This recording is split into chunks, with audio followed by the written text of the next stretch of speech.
Topic Tuesday with Missouri Training Institute.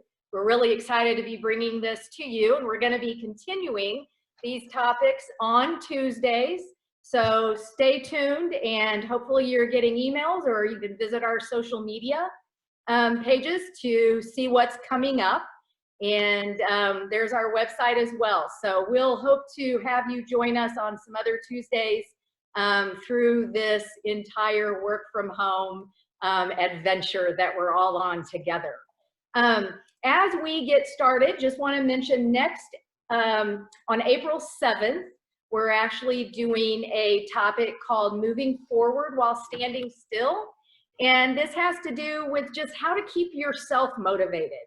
And if you're managing remote teams right now, it's going to be very important for you to find your own motivation, for you to help others stay motivated. So we'll have a little peek into how you can do that.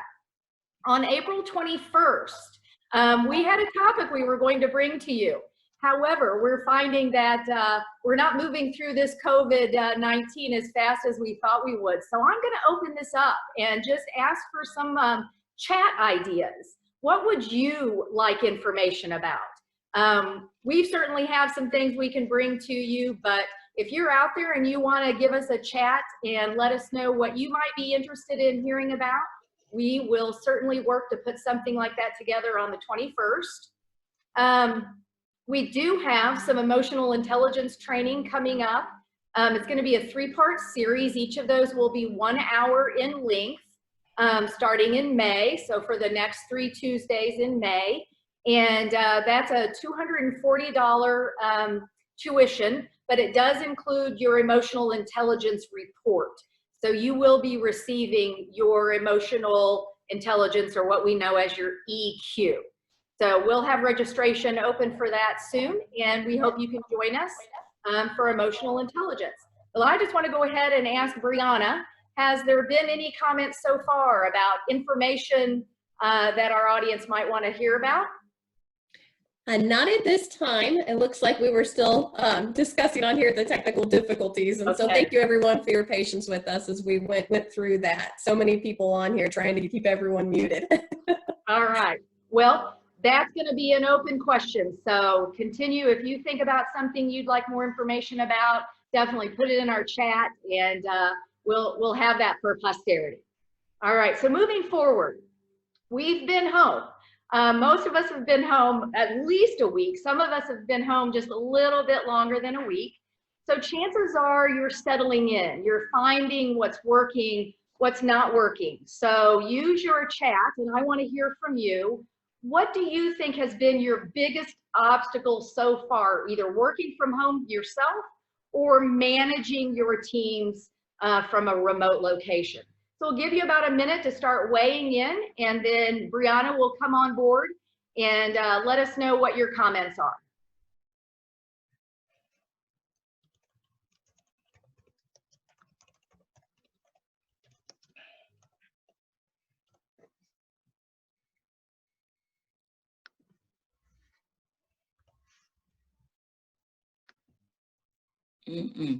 Like they're starting to come in here. The very first one that came in is internet connectivity, so our broadband connection.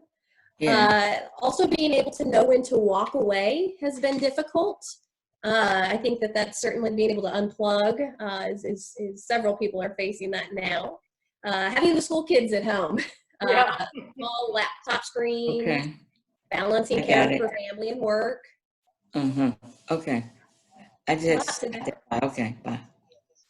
All right, it looks like kids at home, distractions in general, managing technical issues. I certainly understand that today. Establishing routines. Hard to build relationships with newer team members. I think that certainly, if you are hiring right now, I can see how that would be difficult doing everything remotely.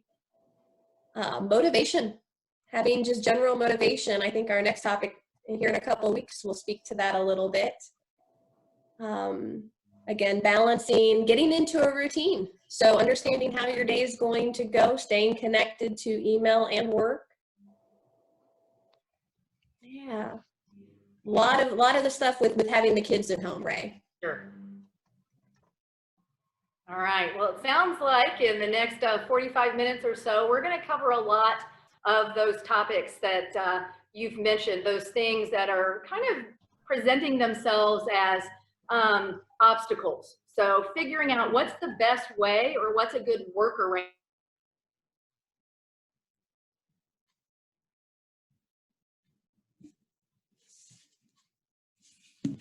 So Ray, I think we accidentally re-muted again. Go ahead and unmute yourself again, please. All right, thanks.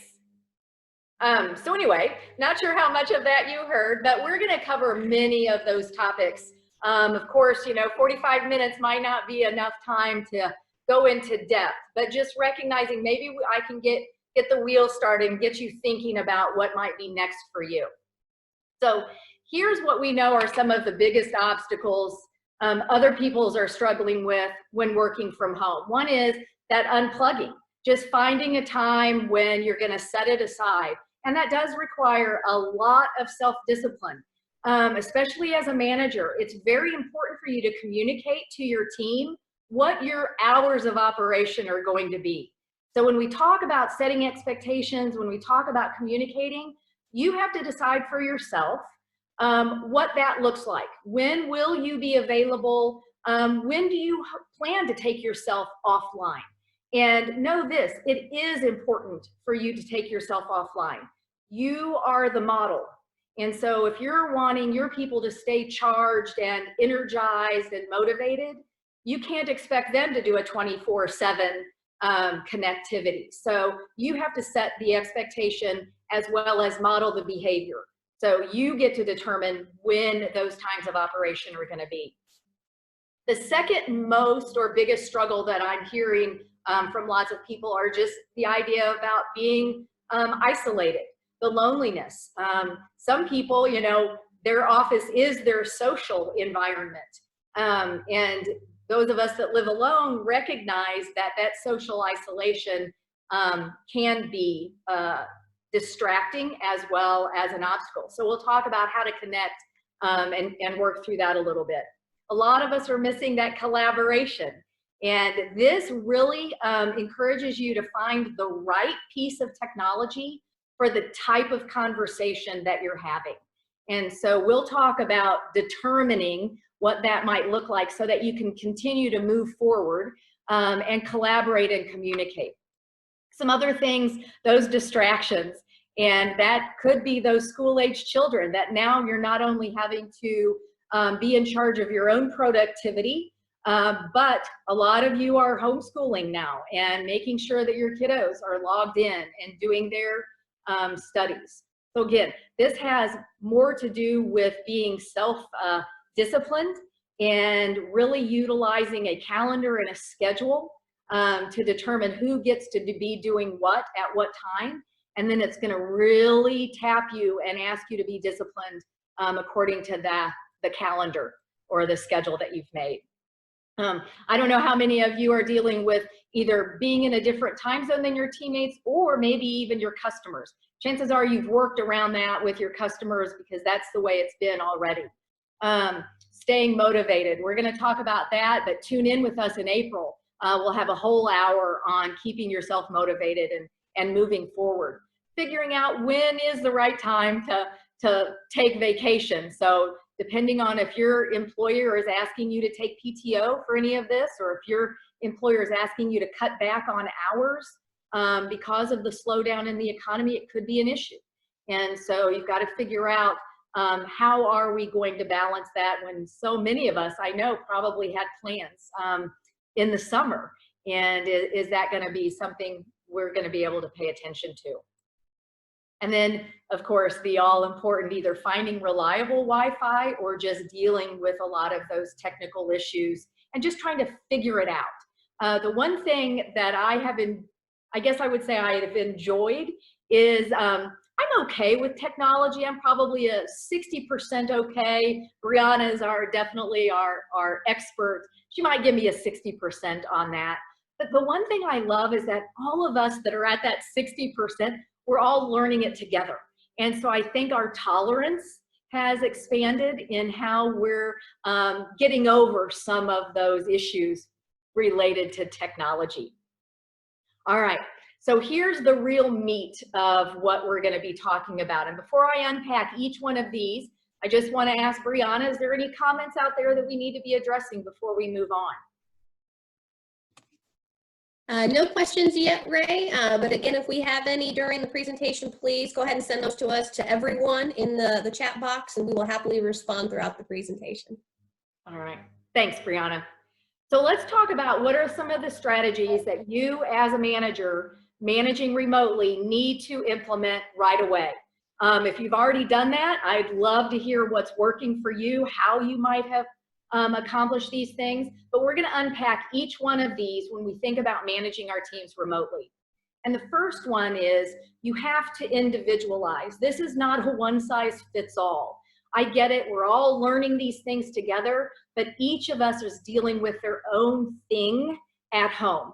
So it's very important as a manager, if you haven't already done this, I would ask them, just simply tell me about the conditions in which you are best performing at home. Are there going to be those power hours? Are there going to be those blackouts? Know who of your employees are dealing with kiddos that are needing to be online as well. So really figure out how each employee is best operating under these particular conditions. Now, that's the productivity part. That's the technological, or that's the technical part of the job. It's also going to be important that you tap into the emotional side of your employee. So find out what's on their mind, find out what's bothering them, what concerns are they having. You know, if they're telling you that they're a little bit depressed right now, or they're finding it hard to stay motivated, it's okay. Be a good ear, listen. Don't solve, don't try to fix. People don't want to be fixed. People really just want to be understood. So I think simply by asking the questions, letting your employees know that I do care about you as a person, not just as a producer, is going to be important. So what are their concerns? What kind of emotional response have they had during this time? But this is great for a one-on-one. If you have access to a Zoom or GoToMeeting or some type of video chat, especially when we're talking about employees and their emotional state of mind, I would encourage you, do this through video. At the least, it needs to be a conference call if you can't find a way to see the other person. But you've got to individualize. It's not a one-size-fits-all. Not everybody's going to perform the same. Not everybody's going to be motivated the same. And so you've got to figure out for each person what's going on in their life. And then, to the best of your ability, continue to coach, continue some of that normal type behavior, continue to ask good questions, continue to think about their professional development. Now is a great time. I hear this from a lot of my customers that they're reading books they weren't going, didn't have time to read before. So encourage them to keep moving and stay in the motion of going forward and operating as normally as possible. The second strategy is about communication. Wow, and it's not just about like, what are we going to use to communicate, but it's what is the right thing to communicate in. So what do we want to use for email? Email isn't good for everything. I realize it's a default for many of us in a business relationship. Even if our colleagues are just 2 doors down, a lot of times we resort to email or instant messaging when really we should be getting up and walking down there. So maybe email or instant messaging turns into a phone call or a Zoom. So figure out what we're going to use these different modes of communication for and what they're most appropriate for. Email, you want to stay away from emotional topics in an email because we lose a little bit of the tone in messages. Instant messages are even worse for that, because a lot of times we're not even communicating in full sentences and paragraphs in an instant message. So what's the right mix of technology for the right situation? And importantly, don't try to solve problems via email. It might start the dialogue, but at some point, maybe you just need to pick up the phone. Brianna, it was a great example this morning. We got to talking about topics and talking about development. And then all of a sudden it was like, wait a minute, this is getting way out of control. We've got so many different ideas going on. And she brought it up. She said, you know what? I think it's time to switch to Zoom. I think I'll go ahead and schedule a meeting and we can talk about and collaborate this way. So it got the conversation started. It got us thinking about things, but it definitely turned into what needed to happen through a Zoom conversation. Also, when you're communicating, when you're individualizing those conversations with your employees, find out how often they want to check in. Maybe you do a group check-in or a team check-in once a week. That's mandatory. Everybody's got to log in, figure out a time that works for everyone, set a Zoom appointment, and let's meet then. But other than that, individually, maybe your employees, you know, I'll call you and find out, you know, who best operates maybe in that environment. Or maybe others, you know what, I need to kind of hear from you every other day at least, if we're not communicating on a regular basis just through email and regular work opportunities. So decide how often check-ins should occur. What's mandatory, what's not, when are you going to continue to do your one-on-ones? And it's very important to always assume positive intent. When we're communicating through email and other technologies, it's important to make sure that you're putting a positive tone on those emails and those messages. So always assume positive intent, especially when you've got employees dealing with a lot behind the scenes, with their kids being at home, and other partners that they might be trying to share their space with more frequently than they have in the past. So put that positive spin on everything and assume that positive intent. And it is very important that you respond as quickly as possible. Now, don't misinterpret that as I said my offline hours were after 7 p.m. But during those regular online hours that you've agreed to have office hours, respond as quickly as possible. Even if it's a short instant message that says, give me 10 minutes, I'll get to you. But if those messages go unresponded to, then people are going to try different things. So they might start out in an email, they don't get any kind of response. Maybe they shoot you an instant message, they don't get anything back. Then they're going to try to text you. And so it's just going to build and build and build. So again, talk about what communication looks like and make sure as the manager that you are responding as quickly as possible so they don't try chasing you down on a variety of mediums. Okay. I encourage you, pad socializing.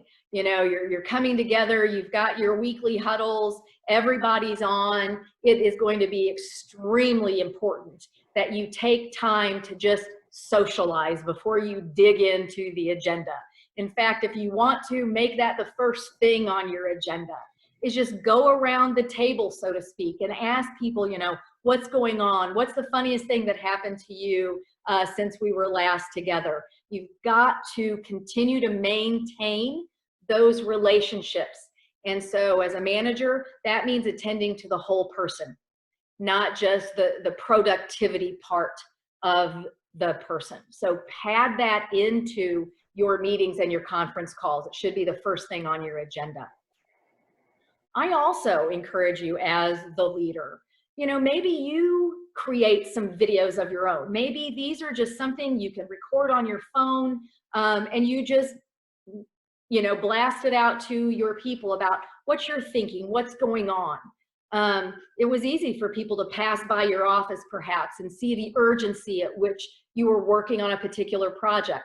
That's lost when we're remote. So you're going to have to kind of open up your head a little bit, communicate. It doesn't always have to be synchronous, which means we don't all have to be on at the same time. So you can record a video and then shoot it out to your teammates to just let them know a little bit more about what you're thinking, what's going on, what are your intentions, what are your expectations. Make it easy. Make it easy for them to stay on your team and want to follow you as a leader. All right. And then the third one is about setting those expectations. And you know, we're a week, maybe 2 weeks into this. If you haven't been more specific, it's probably time to get specific. Things have filtered through, we're sifting and working through some things, but I would encourage you, this is now about what we're doing, but I definitely want to caution you to tell them not only what they're doing, but how they're doing it. And that's where you really need to work through that individualization. So, you know, set those expectations.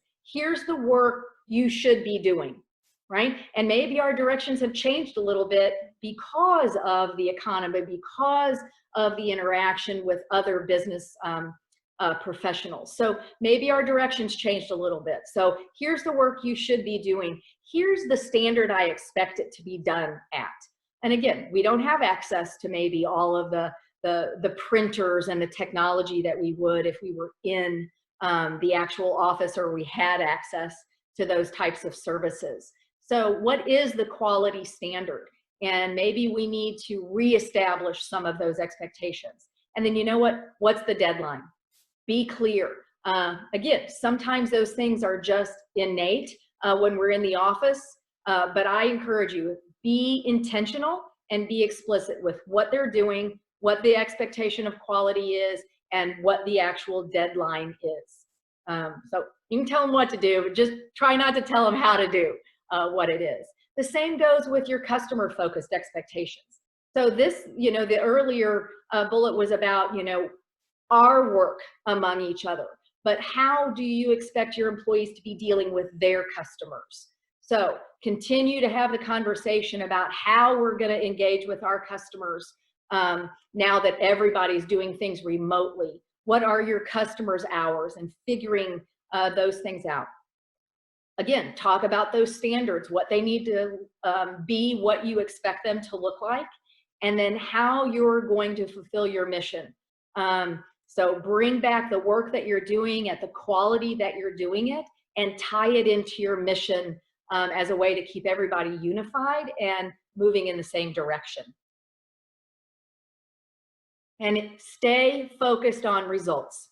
As the leader, and we're not seeing people on a day-to-day basis perhaps, focus more on the results, focus more on the goals, and less on the minutia of the activity and the busyness and the to-do lists. And here's the other thing, you too, you need to be communicating what it is that you're achieving, not talking about all the stuff that you've been doing and how busy you are. So when we have work that we expect, when we expect that work at a certain standard, then guess what? You're modeling that behavior. You talk about the achievements. You talk about the goals that have been satisfied. And don't worry if people are staying busy for 8 hours a day, because we're all dealing with other stuff. Be intentional. Be intentional. Things you didn't think you needed to communicate, you need to be overtly communicating. If they can't see your face, if they can't hear your voice, you definitely need to be having these conversations. So be intentional, communicate your priorities. Maybe things have shifted, your direction is changing. So be upfront about those things and be very clear about the behaviors that you expect. We're doing a lot of conference calls, and you know, Zoom is just a form of conference calls. But what do you expect? Are they to be working on other things and then just dialing in, you know, and weighing in every once in a while? Or is this to be dedicated time? You're not answering emails, you're not checking your phone. You know, we're going to have a dedicated conference call or a dedicated Zoom meeting. And what are those behaviors that you expect? Sometimes we get a little bit lax when we're at home in our own environment, and we don't always behave as we would if we were around the conference table. So again, you've got to get out in front of that and be very clear about those expectations. And the other thing that I have found that can slow down productivity is we want so much to keep everybody in the loop on everything that it gets very easy to hit reply all for all the responses that are going in. And it can bog us down, because maybe now 2 people on the team are really in charge of moving that project forward, yet all of us are still in on those back and forth emails. So be very mindful. It might start out, all hands on deck, everybody knows what we're talking about. But then if the roles change and it's more directed towards 2 or 3 people, then let's get off the reply all, or let's start a new email thread. Because keeping up with all of those emails when they don't really apply to you can bog you down. The other thing, it's not just a reply all, but be cautious. Are you being courtesy copied in on things? If you are being copied in on an email, you do not respond. Right? So this email to you is just that. It's a courtesy. It's just to let you know that I have sent this person an email and asked this particular question. So sometimes we think we're in the intended recipient, but we aren't. So pay attention. If you're copied in on things, you don't get to respond unless you want to go offline and respond only to your host. And if ever you needed to add detail, now's the time. The more detail, the more thinking behind your thinking. We've got to be out loud about those things. So really think about your details and what needs to be included so that everybody stays up with what's going on. All right. Communicate those expectations of the performance that you're expecting. Are there times, once we've individualized, we find out what works for people. So now what are those expectations? I need my team to be available from this time to this time, and this time to this time. Set those boundaries, and then be very respectful of those boundaries. Again, you're setting the model. And so if you're answering emails at 10 o'clock at night, then that's kind of breaking the rules that you set. And so again, I want you, once you've established those boundaries, I want you to be disciplined to them as well. And don't expect your people to be responding to you at 10:05 after you've sent that email, unless that's exactly the times that you've established for communication. Communicate about what work has been accomplished. Again, we're headed back to results and not activities. Okay. All right. When thinking about expectations, are there others that you've established with your team? And so if you haven't been on chat or something occurs to you right now that you've worked with your team on setting those expectations, let us know. And Brianna, what's happening out there? Yeah, we have a great question came in from Kayla. She was asking, what is your advice for a staff member that is having a difficult time not being able to come into the office to ask questions and is instead sending questions every 5 to 10 minutes throughout the day via chat? All right, that is a great question. Thank you. Several things. One is, I want to find out a little bit about her motivation for having a lot of questions. Is this her? Is this her regular behavior? She's usually very inquisitive, but it's easy to stop in. So first of all, decide if this is a regular behavior of hers, or if it's new. The reason I say that is because maybe she is in that 19% that's feeling a little bit lonely and isolated, and she's needing more of that connection with you. The other thing I would recommend is that you talk with her and you set some expectations, meaning you might say, you know what, let's check in 3 times a day. Let's check in at 10 o'clock, let's check in at 1 o'clock, and then 4 o'clock before we're done for the day. Save all your questions, jot those down, and then we'll have 1 time or 3 times, whatever works. But you set those expectations, because sometimes if she doesn't have access to you all the time, she might actually say, okay, what's more important, this question or this question, right? So first of all, is it her normal behavior? If it is, you can probably get away with really limiting that communication. If it's not, find out why. Why has it increased? And then what works? Set those expectations And if she emails you and it's not at that 10 o'clock time, maybe that's okay to say, you know what, I'm not going to respond unless it's an urgent need. And then you can talk about what urgency means. Thanks for the question. Anything else, Brianna? No, nothing else at this time. We'll just continue if you have questions, or again, if you have some other things that are working for you about clearly communicating expectations, go ahead and send those in the chat and we'll address those throughout the presentation. Yeah.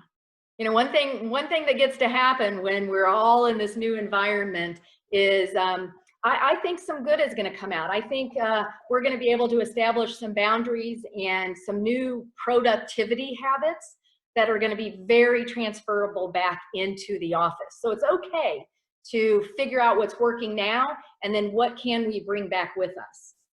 The last point I wanted to make on setting expectations is just those types of things. Figure out who's dealing with what. Be aware, you know, as a single person, you know, I just have a dog to look after, but a lot of people are dealing with having to homeschool and just the stress of creating 3 meals a day for their family all day, every day. And so be aware of those who have children at home or those who might be caring for others that have the illness, and that could be just, you know, the regular flu. That could be other things. Doesn't necessarily mean it's this virus, but just regular illnesses that come about from day-to-day stuff. So be aware of what other people are dealing with. So when I think about expectations, just to give you an example of what we've done within my department, we've decided at Missouri Training Institute, we want to do weekly check-ins. And so we do them on Mondays. We just schedule a Zoom meeting. Everybody logs in. We talk about it. We do send out an agenda. So just like we would a regular team meeting, we have an agenda. Everybody gets to weigh in on what items they want to bring to the meeting, just like we did before. But we kind of plan out our week together in this meeting. So figure out, is that weekly for you? Is it bi-weekly? Or, you know what, just as needed type of thing. But I encourage you, set some structure and some regularity to those type of check-ins. Now, 2 things that we're trying to do. And the thing I love about this kind of the Monday, Friday loop is it helps you create what I call a cadence of accountability. So on Mondays, what are we talking about? First of all, we're talking about what goals, what expectations, what are the priorities for the whole week, making sure that all of us are on the same page with where we're headed and what we're doing. We're hopefully all headed in the same direction, but what people are contributing to that path might look a little bit different. So set those up on Monday and what those expectations are related to goals and priorities. Tuesday, Wednesday, and Thursday, that's when we're executing those goals and we're getting things accomplished and we're checking them off the list. Come back together on Friday, do an update. How has the week been? What have you accomplished this week? And I would set the plan, at least the discussion of what do we plan to bring back Monday.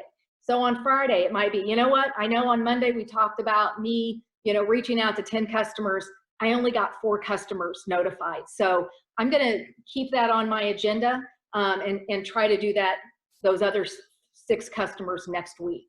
And it just kind of creates this nice cadence of accountability. So set those expectations, communicate those goals, and then on Friday, follow up. How did it go? What worked? What didn't work? What do we need to keep doing?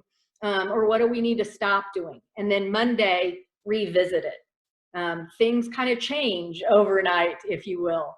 And passions and priorities change over the weekend. So a Friday and Monday cadence is a great thing to start doing. So again, we're wrapping up a little bit. I want to hear from you when we think about motivating and keeping your teams motivated. It starts with you.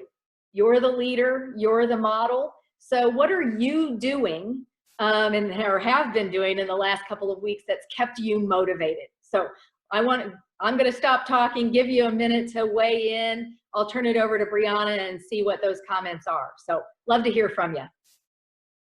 Hey, Ray, while we're starting for some of those comments are starting to come in, can we address a couple questions? I'd certainly lose them in the chat. Sure. And so I have a few. One of them talks about how do you not overwhelm the people that were already working from home prior to this with all the changes for all the new people that are learning the transition. So I can only assume that means maybe with some of the all the new meetings and the new structures that we're trying to kind of outline. Is there a way to not overwhelm the people that were already working from home? Well, first of all, I ask for forgiveness. That's always good. You know, because, and letting them know you guys are figuring it out. This might be a great time to tap into their expertise as remote workers. So again, you're going to know who on your team are those veterans that, you know, already kind of have it down and what works for them and what helps them be a remote worker. So tap into their expertise. But again, ask forgiveness as you're figuring it out with those remote workers. The other thing is figure out what are my limits? What are our boundaries? Even if people have been remote, now we're all remote. We're all going to have to abide by certain structures. So if you had a structure with your remote people, can you just expand that now to include the rest of your team? We've also minimized the number of emails. And so one of the things that we've done within Extension at Large is one time an email goes out, and it's a nice lengthy email, but it comes from one person, one time. And that way we don't have a variety of info sources coming in. One thing we are being overwhelmed with, and this is not just work related, but is all of the media. And so unplugging sometimes means unplugging from social media as well, and just being disciplined in saying, you know what, I'm done for today. And my friend and I have made a pact that, you know, we're only going to allow ourselves to talk about it once a day. But tap into your experts that are already successful at working remotely, but recognize we're all remote. And so now we need to do what works for everyone in this new environment. Thanks for your question. Thank you, Ray. Yeah, we're getting lots of great questions here. So I want to try, and we're going to try and summarize some of them because I also want to get some comments out there on what's keeping people motivated. So we have someone asking, and I think you had addressed this too, but asking about, is it okay for each person to identify their best hours rather than making hours kind of for the whole team? Yes. Yes, I would absolutely. Now, hopefully somewhere you've got some overlap of hours for the whole team. So if somebody's better from 4 a.m. to, 10 a.m. and somebody's good from 8 to noon, then let's use that 9 and 10 o'clock hour to do some collaboration as a team. But I certainly think, especially if we're sharing technology and sharing devices, find an overlap, but it's okay if somebody wants to work at 4 a.m. And is it okay if somebody's working at midnight? And that might be what just works best for them. So absolutely, absolutely. Again, I don't want you missing each other totally because we probably were used to working with each other on some, copacetic hours to begin with. But be mindful and be respectful, and hopefully everybody can come one direction or the other to meet in the middle and find a common time to meet. Absolutely. I like to think of our team, Ray, because I know you and Dewey are certainly morning people, and I am not. So we've operated out of that a little differently the last couple of weeks. So excellent question. I have some suggestions. Some people are saying that they're doing daily 15-minute Zoom check-ins with their small team. So they share one big thing that they all want to accomplish that day. Nice. That's an excellent idea. Yes. There are daily check-ins. As Lindsay has daily check-ins. So they talk about what was accomplished, how they were feeling, what their plans are for the next day. And then there's also weekly sales meetings for those folks as well. So it sounds like we're being consistent with those daily check-ins. Looks like as far as some methods to motivating and keeping their people motivated, doing daily inspirational quotes. Oh, nice. Oh, that was excellent. I think, Ray, you had sent me one this morning that talked a little bit about taking control, and so that was excellent. I think creating a schedule that builds in breaks and chunking their work, that helps keep them motivated. It's necessary to do right now with their young kids at home. Yeah. And, oh, this is an interesting idea. There is a Zoom lunch that they do. So they eat lunch together as a team over Zoom. I think that's interesting. My husband's team is actually getting ready to do a virtual happy hour this afternoon. So lots of neat ways technology is allowing us to stay connected. Yeah. And, you know, those of you that had talked about building or maintaining relationships with new people, it's going to be really important to, again, pad that socialization in there a little bit. Maybe we come together to only socialize, and we're not going to use this as a time to talk about work, so to speak. As time goes on, you're right. I think it's important to understand what is the routine, and for you yourself as the manager to establish a routine. For me, my day starts when Brianna sends the text, "Good morning." And so when she says, "Hi team, good morning," usually she's pretty early, about 7:30. That's when I log in. That's kind of my okay to, you know, everybody's up, everybody's there. And so I wait and rely on that positive text in the morning. And then I have established a routine. And so again, it's just about disciplining yourself, but you need to have that routine and that structure. I would create a time checklist. So the individual that talked about chunking, that's going to be important. It's the question about, you know, an employee that's emailing questions all the time. Here's an opportunity. Hey, I check emails at 10 o'clock, at 1 o'clock, and 4 o'clock. So let's use that time to connect with one another. So creating that checklist. It is important. Schedule some lazy time. Schedule some lazy time during the day. You know, those are those natural breaks when we would have walked to somebody else's cubicle or somebody else's office and stood in the doorway and had that 15-minute chat. So schedule those in. I also talk about scheduling power hours. And so this is one of those times, and maybe you establish this among your team, but you know what, from 1 to 4, we buckle down. And my expectation is that everybody's working on productivity and goal-related work behaviors. And so that's our power hour. We're not to have Zoom meetings during those hours, or we're not to, you know, be instant messaging during those hours. And so maybe you establish not only the lazy time, but you also establish those power hours as well. You got to stay physically fit. You know, my mother used to have this sign up in our kitchen. It said, "If mama ain't happy, ain't nobody happy." And I know that's true. So you've got to take care of you. And so continue, you know, stand up once in a while, stretch, exercise. You know, if you can take a walk, even to the end of your driveway, you know, get out and exercise. Plan meals. Plan and prep meals. And so maybe you haven't done this before, but now you're not just, well, what's going to be my leftover that I take to the office? But now it really is about, what am I going to have for breakfast? And what time am I going to eat breakfast? How can I stay as natural to my lunch hour as possible? And then what's for lunch? And then, of course, having those meals. I can't tell you how many people have talked about reconnecting in a family way and actually sitting down and having those meals. But planning and preparing them has allowed some of the other stuff that's so up in the air, when you can control the controllables. I think that's probably my motto, and probably going to go on my headstone one of these days, but control the controllables, plan and prep your meals, and stay safe with that. and then discipline yourself with your devices.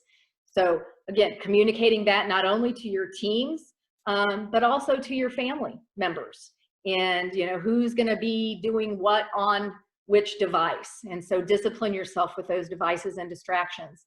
And when it's time to unplug, unplug, and be true to yourself with that. And as time goes on, stay in touch.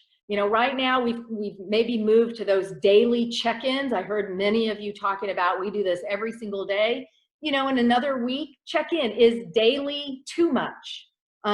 Maybe we need to back off and it's on Mondays and Fridays, or it's, let's just get going and then check in on Wednesdays.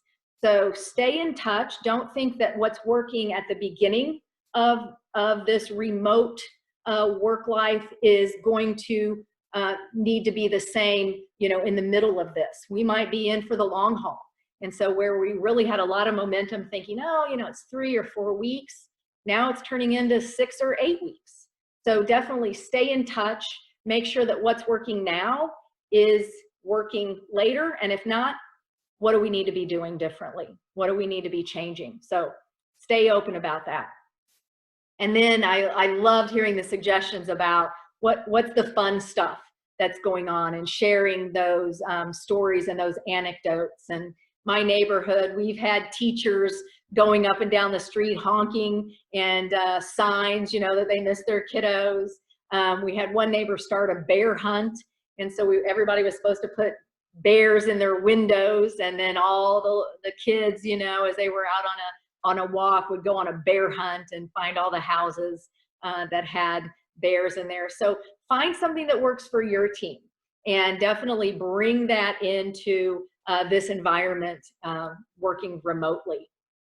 Okay, so my last opportunity before we kind of tie things up, don't forget we've got another Topic Tuesday in April, the 7th. I'd be open to what you want to hear about on the 21st. We'll put something together and invite you back. And then we've got emotional intelligence running in May. So I encourage you, stay on chat if you've got some questions or comments, and I'll just wait for Brianna right now.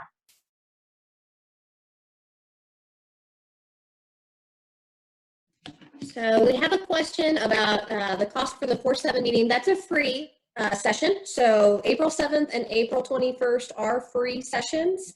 The emotional intelligence is a 3-part series and does include the EQI 2.0 assessment. So the fee for that is $240 for the assessment and the 3 sessions. Yeah. I'm seeing just some nice comments here. Thank you for the tips, Ray.